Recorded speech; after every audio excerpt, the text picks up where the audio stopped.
tous les Marocains, immédiatement se sont mis en mouvement. Va faire ça en France, tu vois, si tout le monde va se mettre en mouvement. Tout le monde se met en mouvement pour aider. 2, ils ont une élite administrative, organisationnelle, sans faire de bruit, sans faire de tam-tam, sans la jouer à Macron qui s'en va dans les Alpes-Maritimes. Il arrive en hélicoptère, il bloque tous les secours, c'est une pagaille indescriptible à cause justement de son passage. Là, rien de tout ça.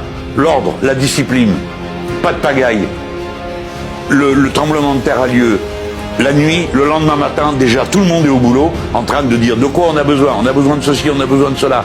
Qu'est-ce qu'on nous propose? Pas venez tous, allez, tout le monde arrive avec son camion, son machin, son hélicoptère, la pagaille. Non. Ah, cela il nous amène ceci.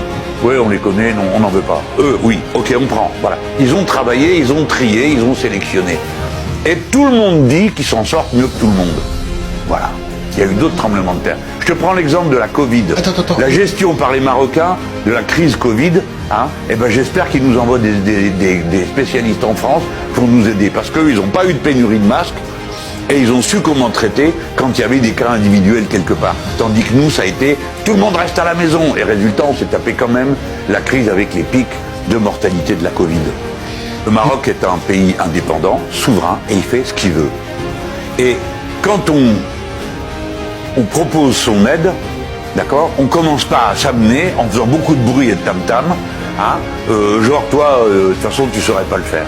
Donc le Maroc, faut se mettre ça dans la tête, appartient aux Marocains. Et ils font ce qu'ils veulent. Et ils avaient des offres, c'est ce qui a été dit tout de suite.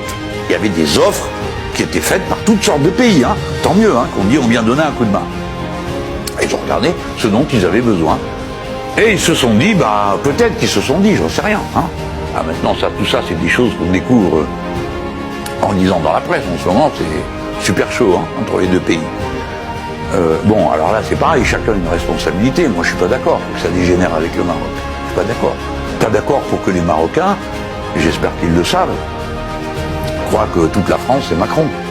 Moi, jusqu'à présent, j'ai pratiqué une manière de faire à l'ancienne.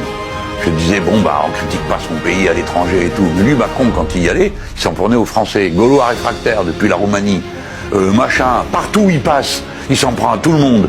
Et il se fâche avec les gens qu'il y a là, plus avec nous qui sommes ici.